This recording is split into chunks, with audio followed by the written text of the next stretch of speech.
Good morning. Welcome to the Unitarian Universalist Church in Eugene.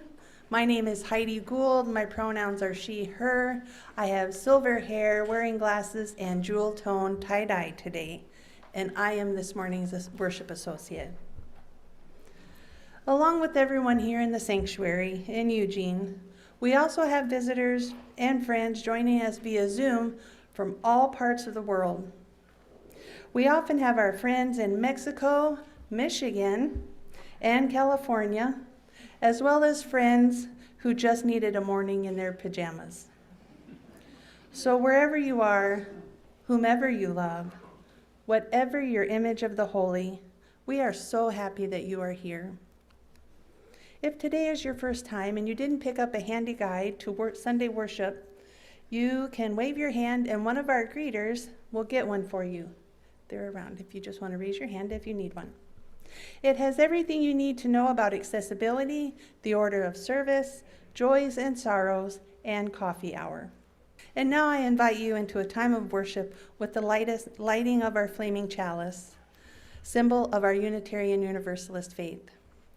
Thank you, Amani, for coming to light our chalice, first day back after maternity leave. Yay.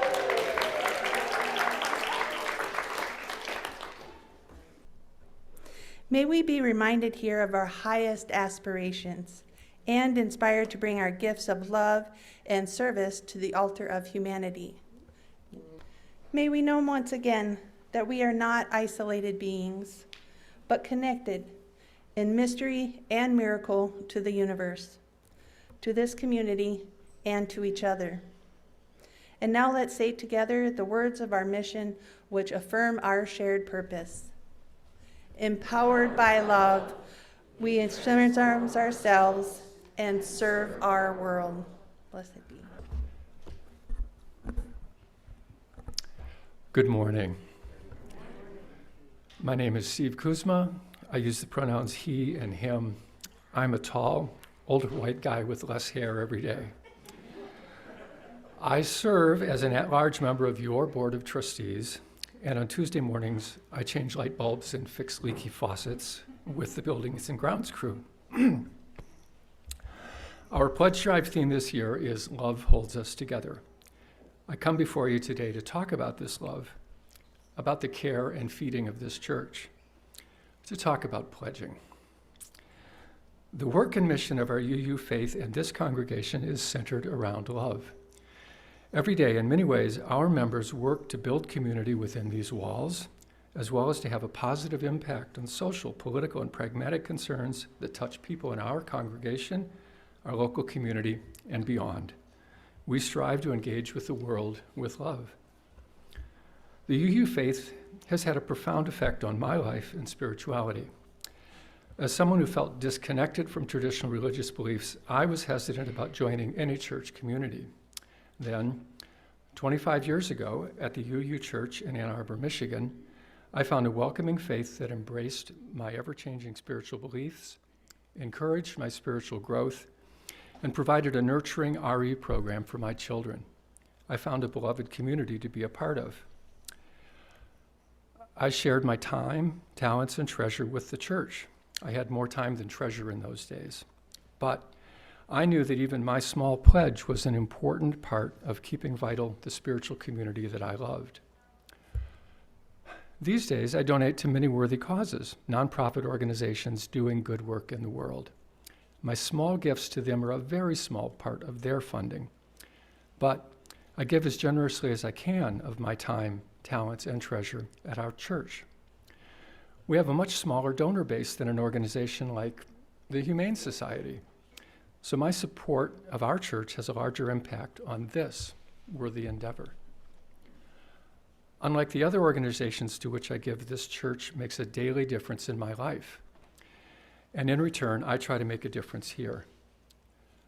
I serve the church in many ways, but I feel that I receive more than I give. Here, I'm encouraged to grow spiritually, and am accepted as I am. I'm surrounded by people doing good in the world, and our many church groups provide ways for me to do good in the world as well. I particularly like and have participated in community court lunch programs, Produce Plus, First Place Night Shelter, and working with our Conestoga Hut residents. I like that the actions of these groups directly touch people's lives. I've participated in small group connection circles and other workshops and groups where my connection to other people in this congregation has been deepened by listening to them share about their lives and in turn sharing with them about mine. I also enjoy the potluck dinners and the fundraisers. My life is enriched by being a part of the UUCE community. I hope that this is true for you as well. While some denominations receive financing from a centralized administrative body, UU churches do not. In fact, we give money to the UUA. We do this so that the UUA is there for us and other UU congregations with many kinds of support. An example of this is our recent ministerial search and settlement, which was facilitated through the UUA. Without the help of the ministerial transitions team at the UUA, Rev. Jen would not be here. The funding of our church depends upon the pledges and gifts of members and friends, and from the work of our amazing staff to generate rental income. Look around the sanctuary.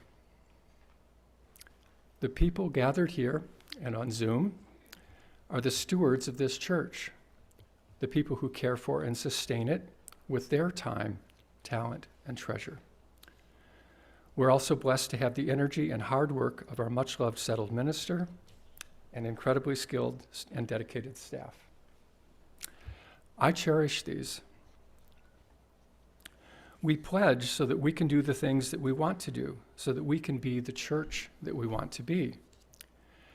How much we as a community pledge will define our budget, and that will shape the reality of how we will be able to do church next year, how fully we will be able to live into our mission.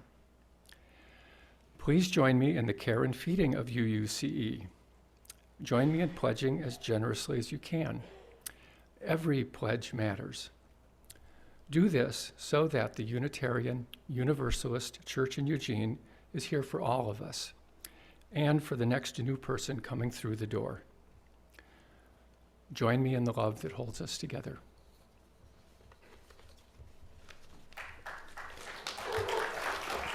Good Sunday morning, everyone. I am the Reverend Jen Youngsun, and I serve this lovely congregation as its settled minister. I use the pronouns she and her, and today I'm wearing my purple stole with a heart on one side and a chalice on the other.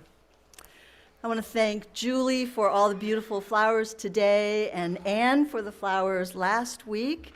And just to remind you that you can use Sign Up Genius to bring flowers on any Sunday to celebrate or commemorate a special occasion. You can also use that Sign Up Genius to be a greeter or learn how to do the sound booth or help out in the kitchen at coffee hour. It is so great to be with all of you here on the first Sunday of February. And this month's theme is justice and equity. We're going to spend the first 2 weeks of February talking about racial justice. And then on the third Sunday, we've got a special guest preacher, C.B. Beale.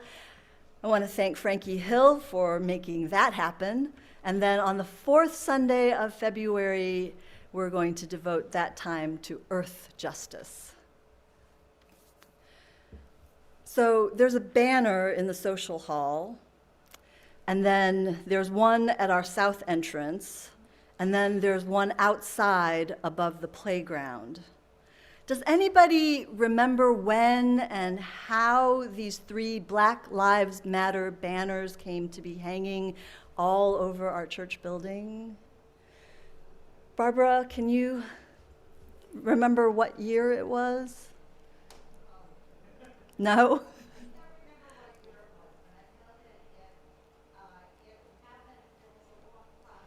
It was a long process.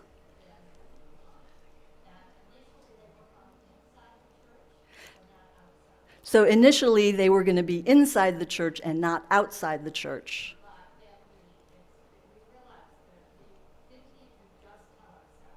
And then the congregation realized that this was not a message just for ourselves, and we needed to spread that word outside. So there was some sort of congregational process, community process by which these came up. Did they all go, so the two inside were, came first, and then the one outside came later?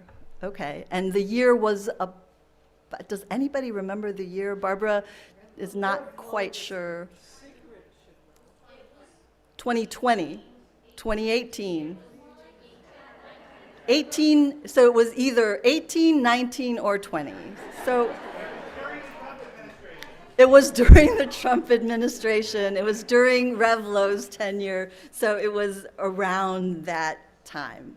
You know what? That's good enough, right? Today I want to welcome Jane Lincoln to UUCE. Jane is on the leadership of our local chapter of SURJ, Showing Up for Racial Justice, and she'll be speaking to us a little bit later in the service.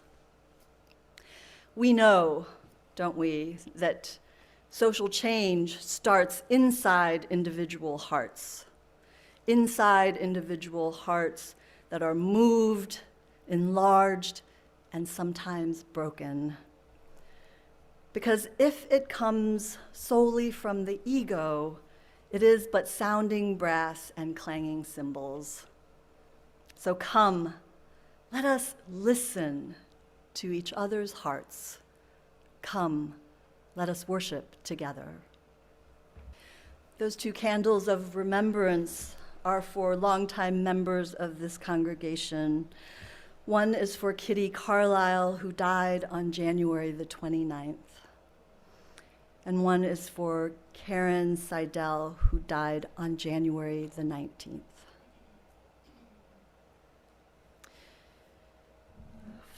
For those joining on Zoom, if you want to type in your joys and sorrows that you want me to read out loud into the chat, I'll read them. So I'll give you a chance to type that in while I share joys and sorrows from our book. You can write in this book at any time during the week, any time during Sunday services. Sending love to all who are struggling. And we are struggling in many different ways. Wishing everyone a peace this week. Someone is praying that my cancer is gone soon. Someone is sending healing and strength to Howard Fine. Seeking wisdom and courage in facing medical challenges and the issues that come with aging.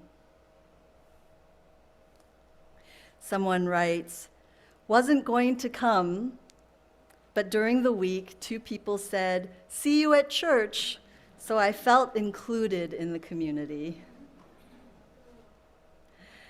And another person said, I just moved to Springfield from Eureka, California, and I'm so happy to be here. Welcome, welcome.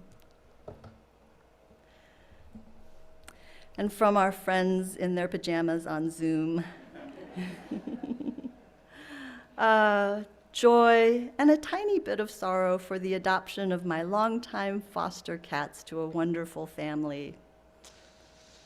Yeah, even though you know they're going to be going to a good home, it's still a loss. Sorrow, missing Kitty so much. Joy for the upcoming service led by C.B. Beale. Holding on to the love in the midst of so much grief. And words of gratitude, saying that it's wonderful, even though they're viewing from Albany, everyone who brings us this service, thank you, thank you. Prayers for my nephew who has ALF, maybe ALS. Grieving the loss of my marriage, sending love to all with mental anxiety. Yeah, that was ALS. Thank you so much for sharing. I think this helps us to feel more connected to each other, knowing what we're carrying in our hearts, because sometimes you can look at people and you have no idea. You have no idea what they're living through, what their days and nights are like. And so I want to invite you into your own time of silent prayer and silent meditation. And let's just hold this time for a minute or two.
This day has challenged us to make good trouble, to make this world a better place.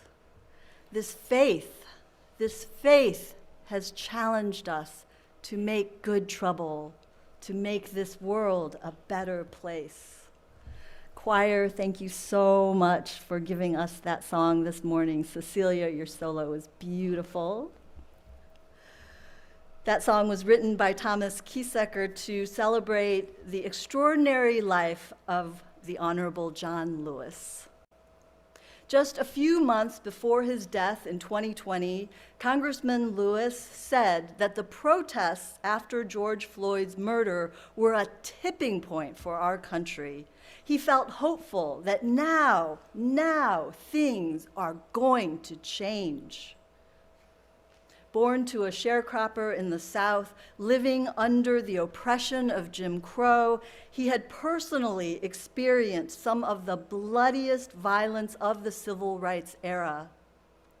But never before in his 80 years of life had he witnessed this kind of response to the murder of a black man by a white officer. He felt encouraged seeing so many different kinds of people all over the world taking to the streets for basic human rights and getting into good trouble.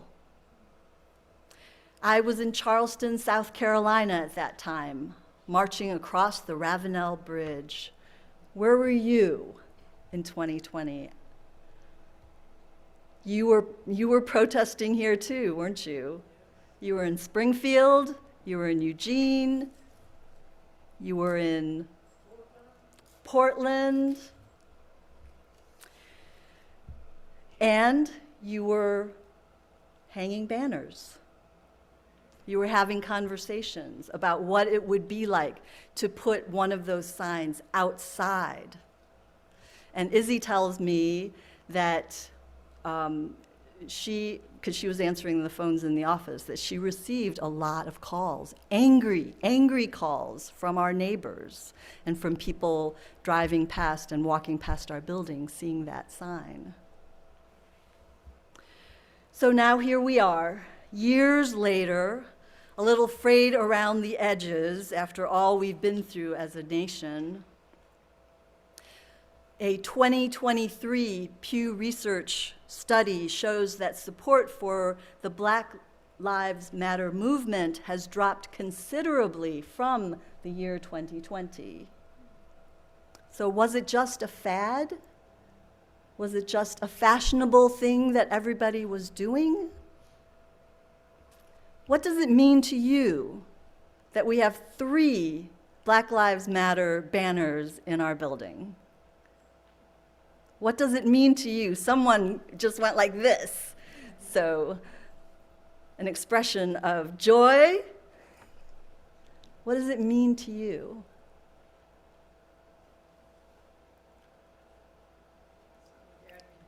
Solidarity.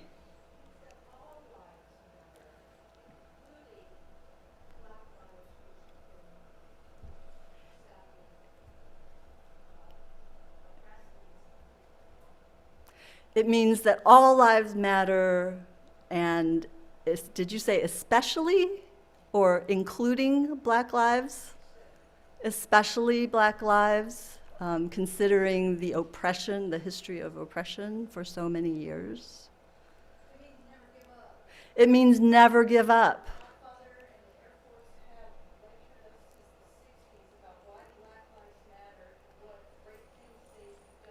So Teresa is saying that when she was growing up with a father in the Air Force, he taught the family how important it was to stand up for rights for everyone.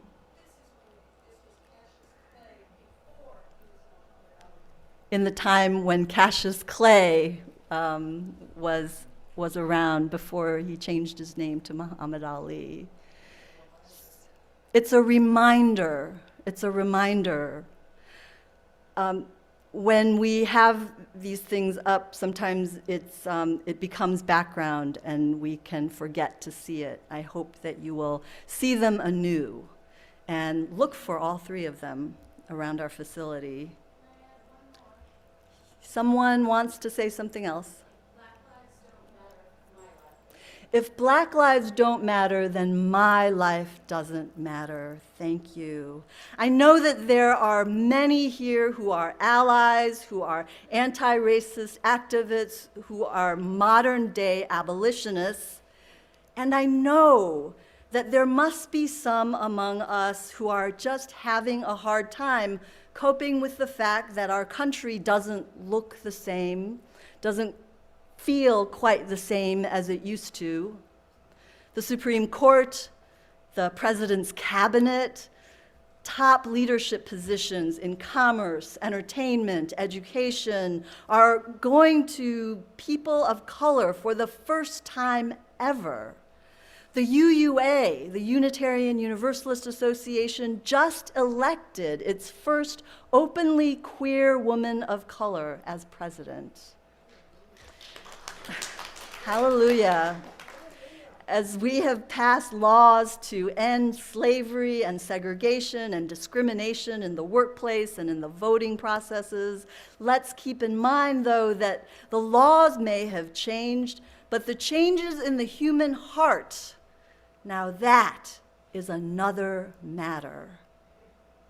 Theologian Howard Thurman reminds us that laws cannot deal with the human spirit directly. If there is no fundamental transformation of the person, he says, then laws can only set the stage for that change. I also imagine that there are some among us who are weary about hearing about race. Weary of hearing about race, tired of labeling people as white, Latin, Hispanic, Black, Indigenous, Asian. Can't we just all be human beings together? I wish we could. I wish we could validate and recognize the dignity of every single person, no matter what the color of their skin is. But frankly, we are just not there yet. A multiracial family in Dayton, Ohio gained some notoriety when the woman, who is white, wrote a post listing the many instances of intentional and unintentional racism that they face every day.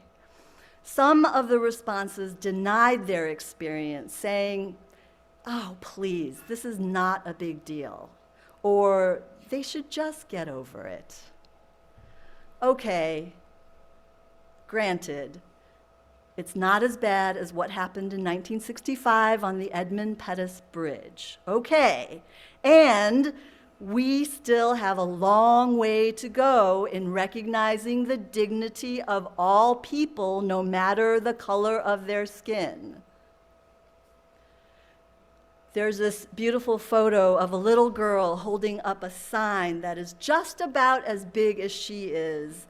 Big block letters spell out, "We said Black Lives Matter." Never said only Black Lives Matter. We know all lives matter. We just need your help because Black lives are in danger. Audre Lorde once said, "When we speak, we are afraid our words will not be heard or welcomed. But when we are silent, we are still afraid. And so it is better to speak." For 400 years, African Americans, Black Americans have been saying our lives are in danger. Long before George Floyd, Breonna Taylor, Claudette Colvin, they were saying our lives are in danger. And they're still saying it. Are we listening? Are we listening? In our own Unitarian Universalist Association, for decades, Black, Indigenous, people of color have spoken up many, many times about how exclusionary our faith can be, even as the movement swears that we are the most inclusive religion ever made. Are we listening? Are we listening? Do we believe people when they say they are in danger? Do we believe people when they say they are hurting? When they say, your ways are harming us and excluding the fullness of our very being? Do we believe them when they say that? The best-selling author, Ijeoma Oluo, writes in her book, quote, "When people of color speak out against systemic racism, they are opening up all of that pain and fear and anger to you. They're not doing this because they enjoy it. It is an incredibly painful and vulnerable experience. We do this," she says, "because we have to, because systemic racism is killing us." I found a lovely poem written by one of my UU colleagues, the Reverend Adam Lawrence Dyer.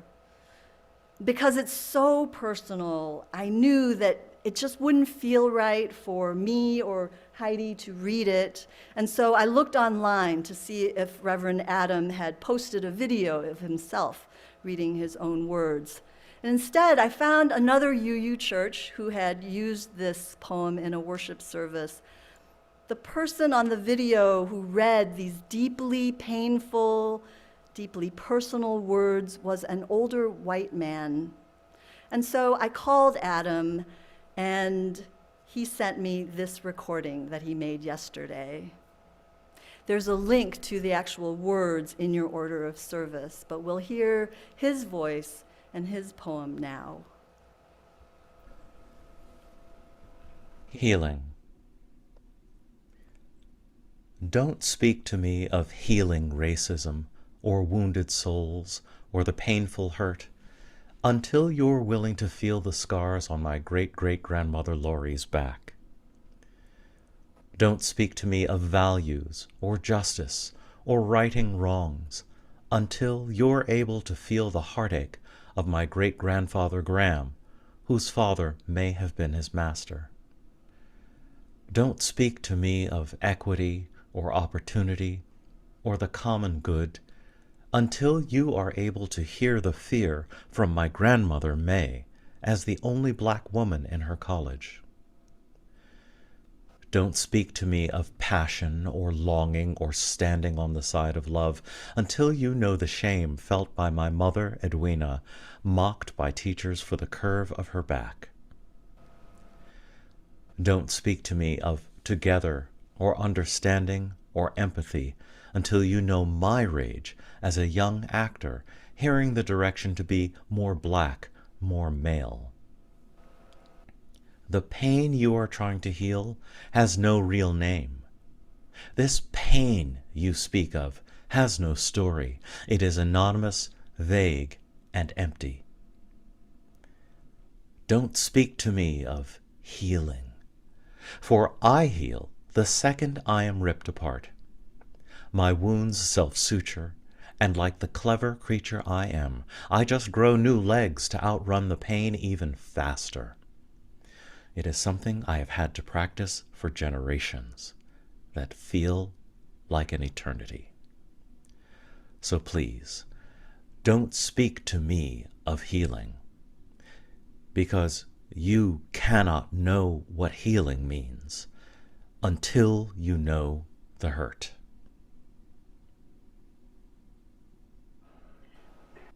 So are we willing to listen? Are we willing to believe someone who tells us about their pain?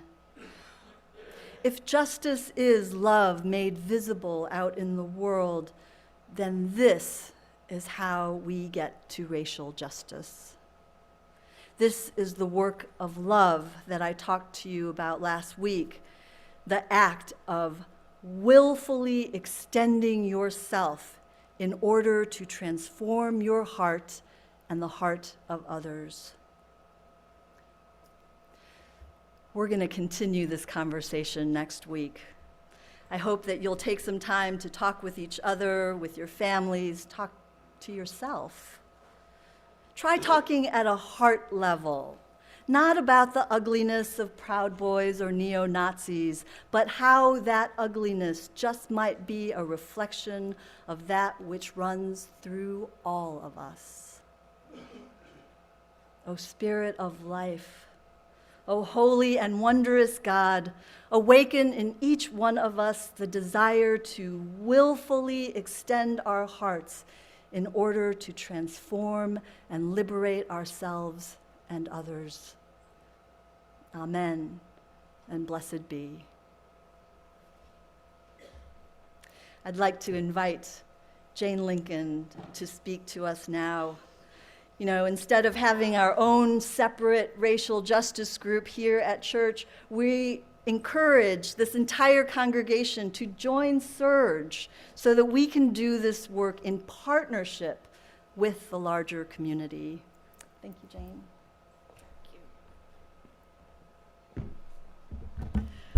Good morning.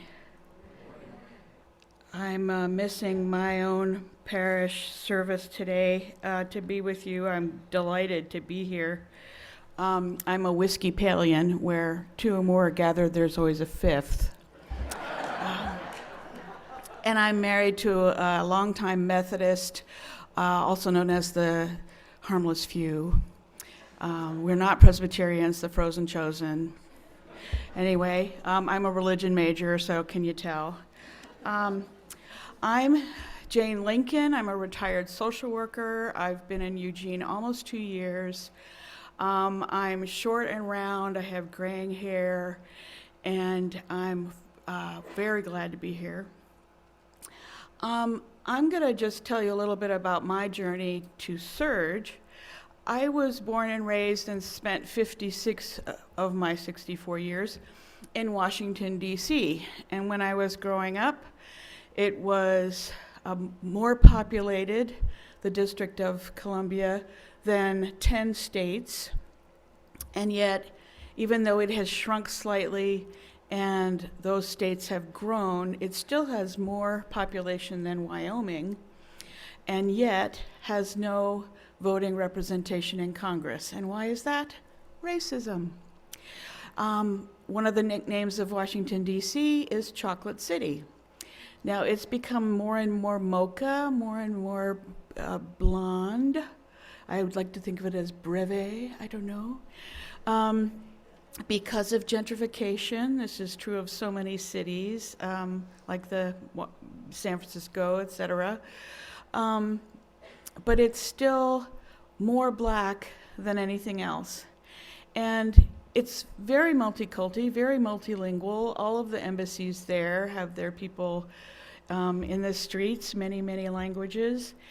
And I met my now wife on pre-Facebook years ago, a Yahoo listserv for women who realized, I think I might be gay, but I'm married to a man. And she was married to her husband, and I was married to my husband, and eventually we got together, and she is from Eastern Oregon, which is 3/5 of this state, but you wouldn't know it from the population and how people forget there is high desert in Oregon. Just saying. I call her the Butch from Bly. And we now live in a double-wide trailer here in Eugene. But when I moved out here, when my children were launched, I moved to Lake County, not Lane, but Lake.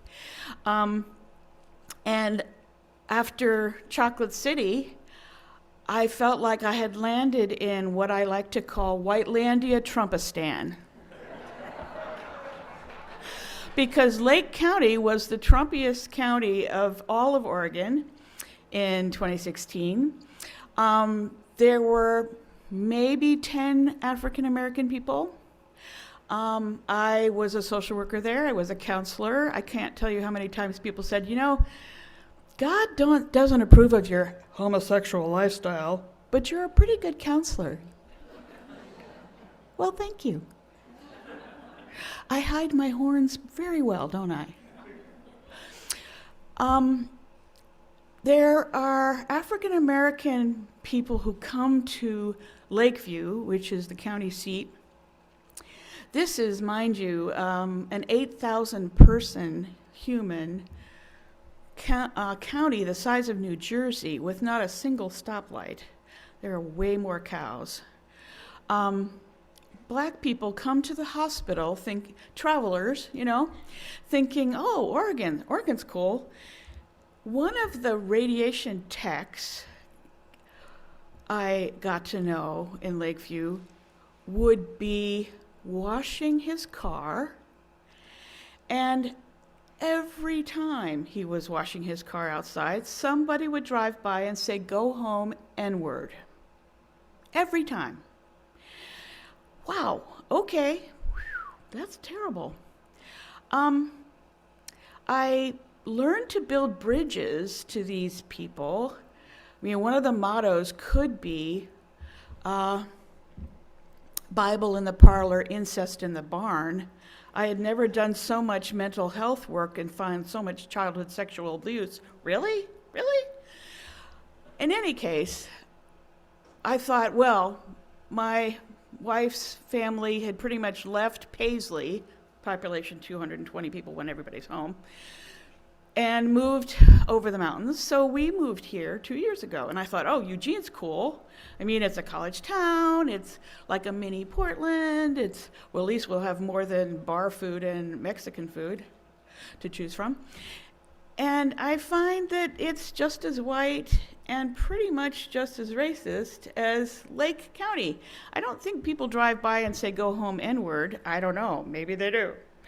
But there is a more subtle racism here.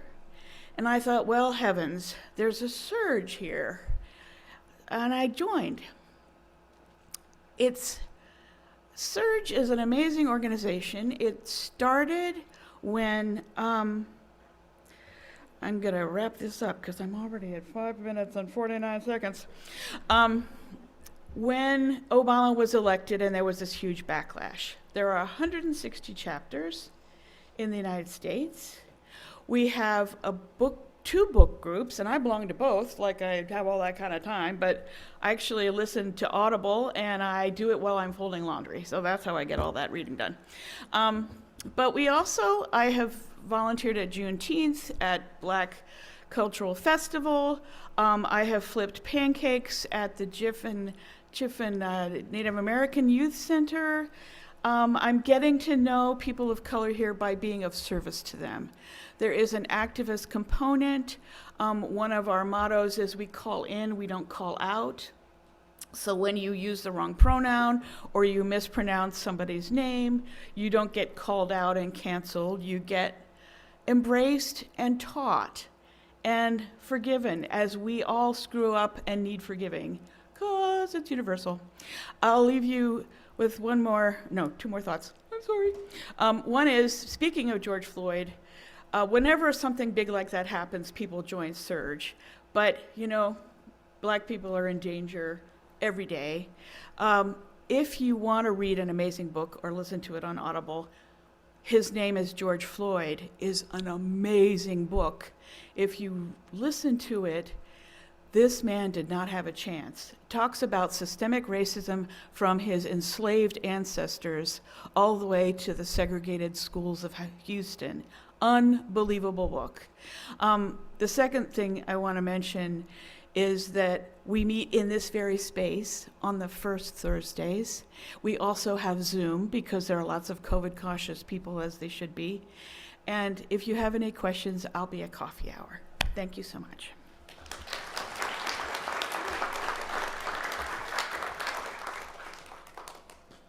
Let's say our closing words together. We extinguish this flame, but not the light of truth, the warmth of community, or the fire of commitment. These we carry in our hearts until we are together again. And now, as you go, please take a few minutes to greet your neighbors, especially those you don't know yet. So go in love, go in peace, everyone.